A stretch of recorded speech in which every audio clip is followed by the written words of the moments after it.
Alright everybody, welcome back to Lost Legion Games and Comics in South Charleston, West Virginia for the Gatecrash, not even 5 seconds in and I'm already dropping the ball. It's the Gatecrash Prerelease, the second that we've had here at the store. My name is Zachary Evans, and we're jumping right into the action here. We've got about 26 people here today.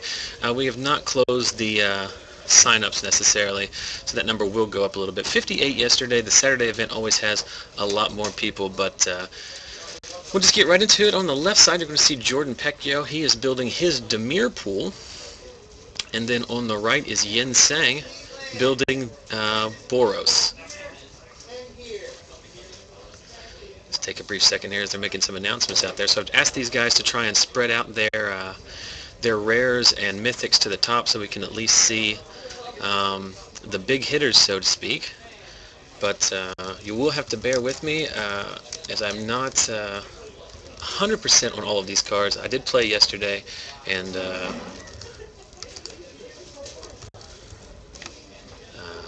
I know some of them. I'd like to think I know the majority of them, and I do have the spoiler up, but it is a new set and it's only a day old,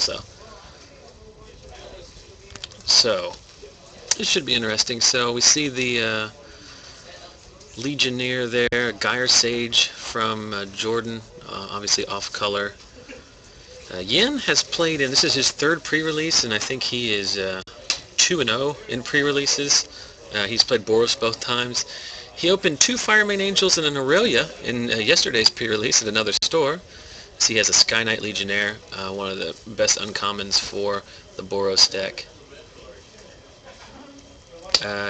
Jordan is playing a different guild at every one. I think he's played Simic, Orzhov yesterday, and now is playing Dimir, so he's just mixing it up. Yen is trying to next level this crap and pick what is likely the best guild. Yesterday at the top tables, I'm not sure what that card is there, but Yen fervently believes that as they swap cards, that you see Jordan open the Boros. I believe that's the Spite-Mare equivalent, the card that deals damage to the opposing player when it is damaged. Boros and Orzhov did do very well. Another Sky Knight Legionnaire for Yen. And we see a couple bio shifts as well, which are really crucial in the Simic deck, as we found out yesterday. But and I believe that's the Sepulchral, the Black Primordial for Yen. So kind of whiffing on rares and mythics so far.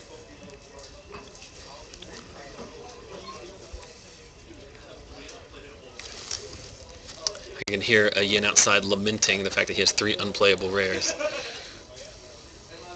So we're into our last pack here before the guild pack. We see I think a Blood Rush guy from Yen.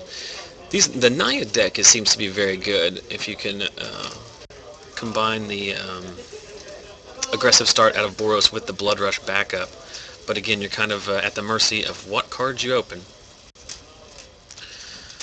So Sacred Foundry on, and I'm not sure what the new dragon is called, but it is the dragon that flies and takes all of the artifacts that your opponent controls. Mostly an EDH card, but still a evasive flyer, as we see Yen highlight his Sacred Foundry, which he opened up in pack 5. So feel free to comment in the chat if you notice any limited bombs. As I try and do everything here by myself. We do have some guys coming. I think Scotty Wright and Michael Taylor will be in a little bit later. Is that a Firemane Avenger? Guild Mage. I'm not sure what that one card was. I thought it was the Firemane. It's his third Sky Knight Legionnaire. Madcap skills. Madcap skills very good. +3, +0, and only blockable by 2 creatures. So now we'll see what Jordan's guild pack opens. The Consuming Aberration, which is the promo card, is very, very good in this format.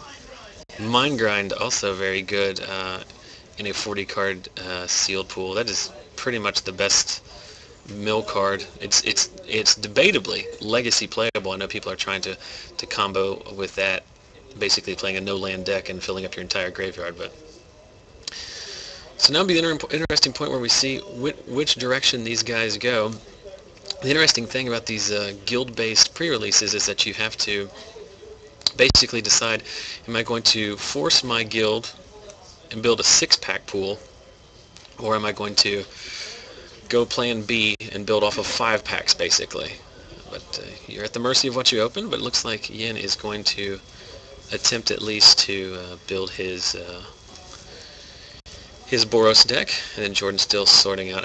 There's no way he's not playing Dimir, or Dimir Splash, Simic maybe, with that Mind Grind. And like I said, the Consuming Aberration is so good.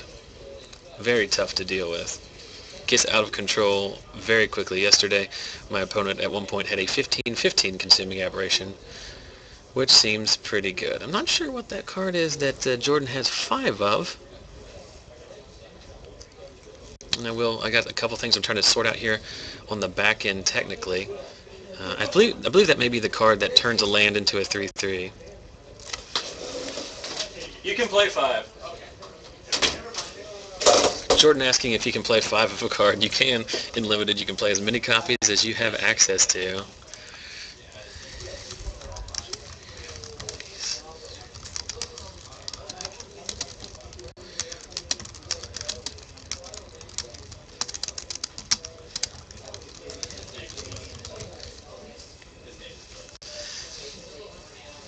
Alright, so give me just a second. I'm going to step out and see what some of these rares are, because I just can't figure it out on my own, and it would be much easier to step out there than to look them all up on the spoiler. Just right back.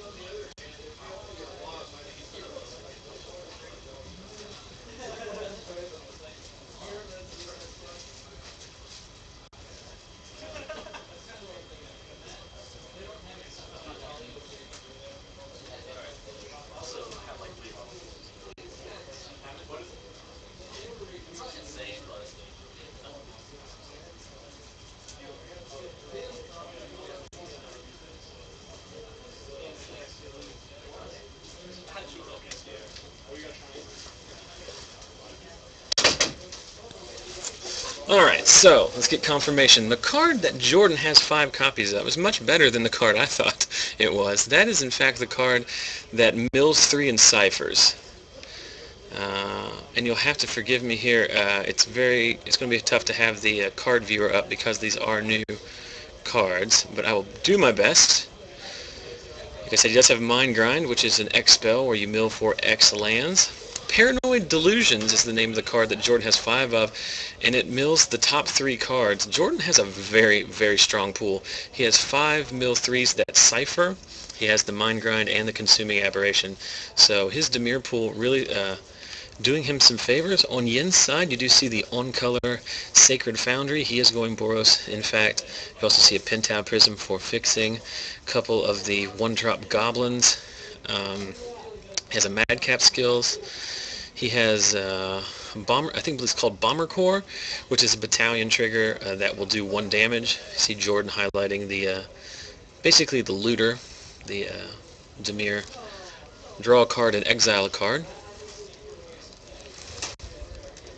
Try to bring up Paranoid Delusions here so that you guys can see.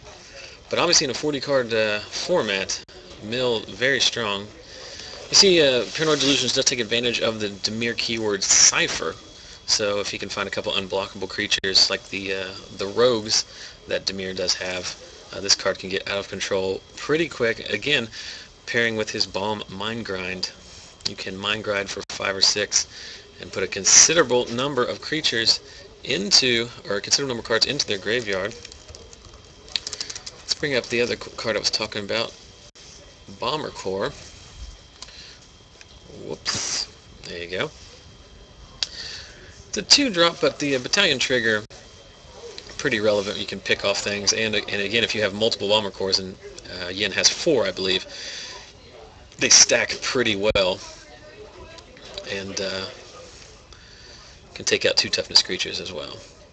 So Yen very quickly has decided on what he... You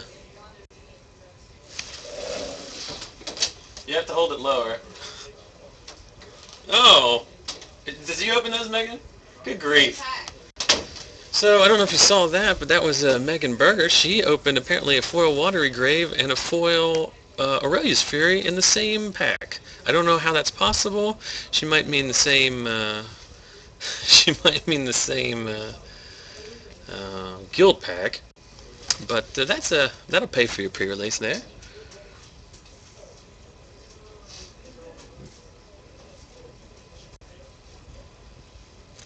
Yeah, there's a comment in the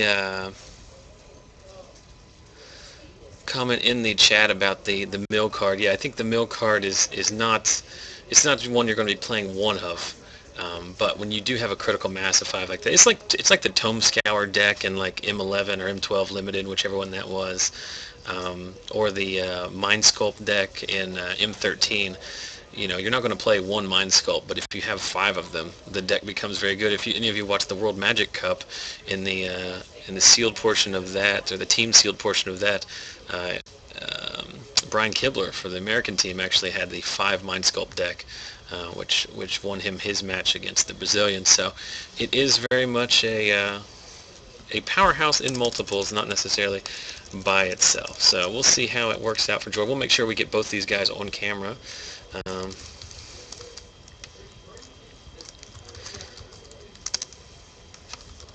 They're discussing, I guess, what they think they should do. But maybe when these guys are done, we can bring each of them in here and talk about their decks, what they ended up deciding to do.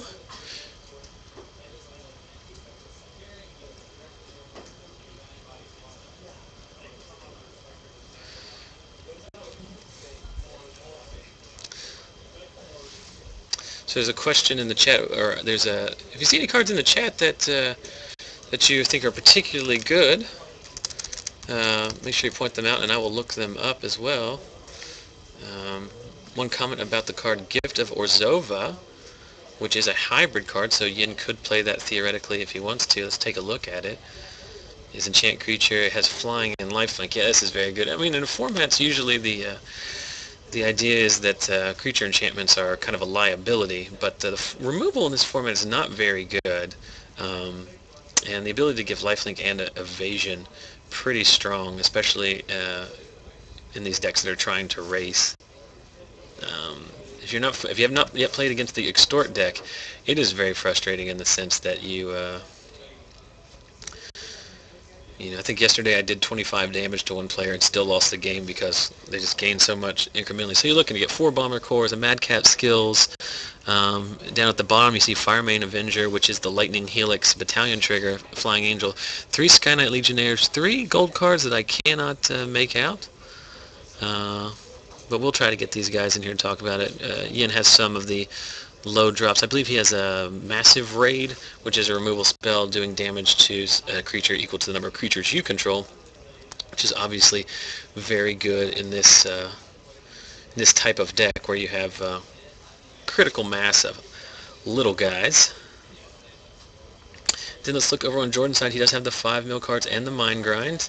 He has the Token Cipher guy. He has the I'm not sure what these guys are. I did not play against Dimir too much yesterday, and I was playing Gruul myself. So that is not a fistful of cards that I am supremely familiar with. So if anyone in the chat wants to mention or to help me out there as I stumble over the spoiler trying to figure out what these cards are. But like I said, we'll get these guys in here when we get a chance.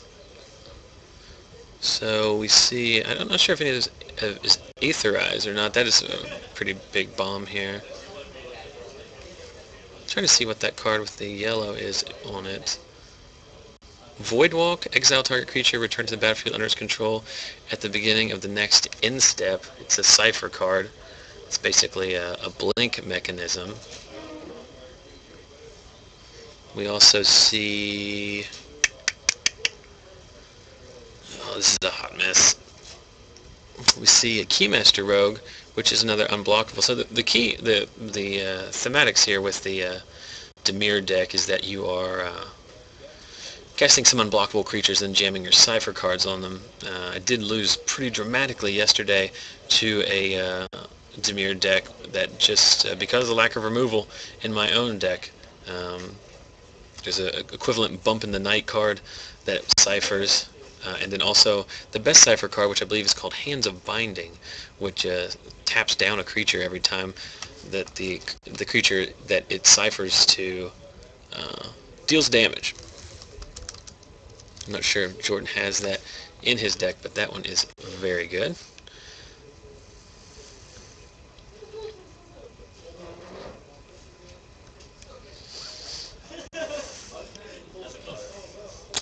So Jordan is what we like to call all in on this mill strategy. I think he does have the critical mass that he needs to get it done, so to speak. And then Yen very quickly moved to the end of his deck construction, so we'll just see. It looks like Yen is going to go get some lands, and then when he's done, we'll have him come in here and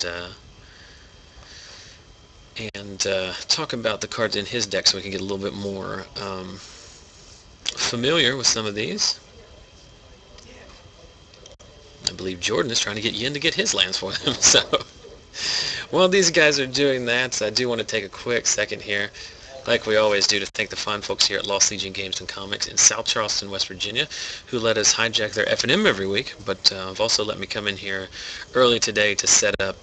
Actually, I was in here before the store opened, so we appreciate them being flexible and willing to help us out here so they can bring you this top-notch Magic coverage on a Sunday while we crack packs and look at some new cards. So these guys have 4 locations in West Virginia: Princeton, Beckley, South Charleston, and Parkersburg. If you are ever in the West Virginia metro area for business travel or on your way to the beach in the summer or something, 3 major highways go right past this store. So if you can support the store in any way, we'd appreciate it. Go to lostlegiongames.com for an event calendar. We have Grand Prix trials here on occasion, as well as events like this. And obviously, twitch.tv/ZachSalesMagic is the website for the stream. Make sure you click the follow button above and to the left of the video window so you'll get an email notification anytime we go live. For example, today. This is not something we normally do, but they will remind you so you can drop everything you're doing and run to the computer so that you can watch these fine gentlemen build sealed pools. So we talked yesterday on our Facebook page, which of course is facebook.com/ZachSalesMagic, or if you go to ZachSalesMagic.com, it will redirect you there. But talked to a lot of people about how their pre-releases went. First and foremost, seems like most of the people who are fans of the stream are pretty good at Limited. A lot of good results out of those guys. But also it seemed like a good mix of decks doing well. It seemed like a Boros and Orzhov heavy with also some Dimir decks doing well. But as we see, a foil Croconura, I believe, which is the frog lizard, I think, frog crocodile, or something like that.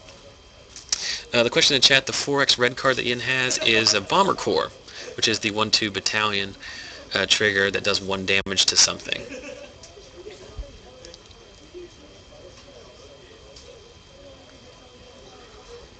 Question is he playing Stolen Identity?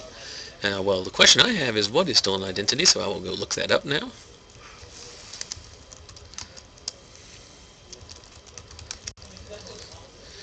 Stolen Identity. Put a token onto the battlefield that's a copy of target artifact or creature and cipher. Is the question whether or not that's good enough to play? I don't necessarily think it's the worst. I mean, Jordan's kind of all in on his mill plan, and I think that's, if you're going to go deep on the cipher as it is, might as well play that. Not at 6 mana, it's not nearly the strongest. It's not going to be good against Yen's deck should they ever pair, because there's not really anything worth copying of value. But it seems like a pretty good sideboard card, at least against the bigger, bombier decks.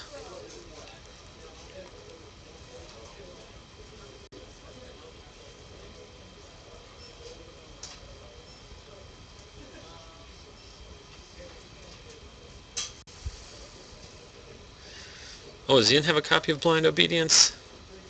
I did not see that. If he does, it's very good. Blind Obedience is one of the best cards in the set, I think. I think the best card in the set might be Aurelia's Fury. followed by Obsidat, the Ghost Council. Looks like Yen is de-sleeving yesterday's pre-release deck and sleeving up the new pre-release deck.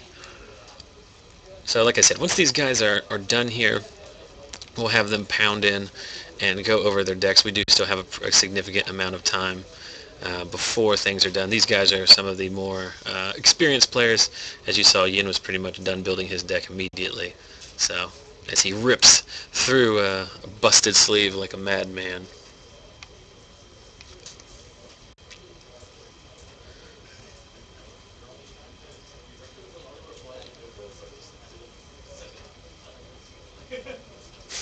And Yin is getting berated in the chat for not having not having extra sleeves. Comments in the chat also about how good Obsidat is. It does. There were a couple decks here yesterday. I think there was 3 copies of Obsidat opened in the pre-release, and all of those players went at least 4-2. It just wins the game by itself.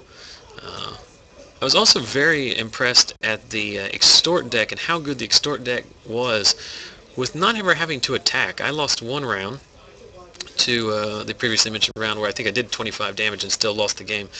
But my opponent really didn't attack with more than a 2-3 flyer, but just incrementally over the course of the game was able to drain so much life off of Extort triggers that it was good enough.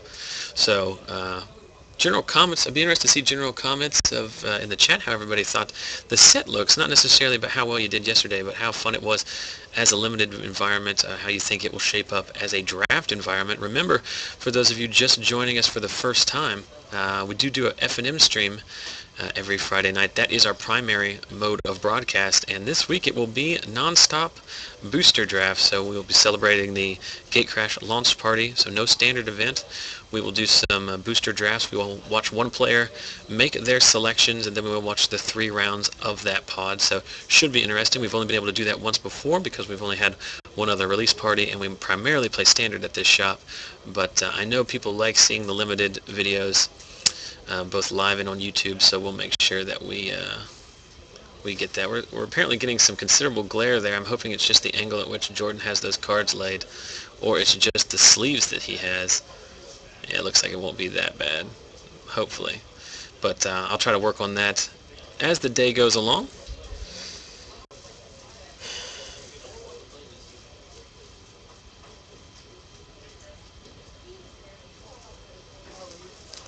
Just trying to look over the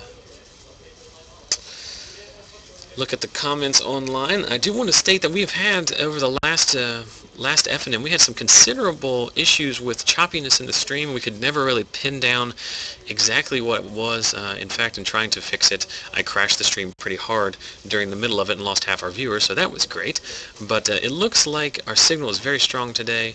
Looks like the stream on Twitch is in pretty good shape, so hopefully that will be fine throughout the day. If there's any issues with quality or choppiness, let me know. I'm going to remind these guys I want them to step inside, but we will be right back.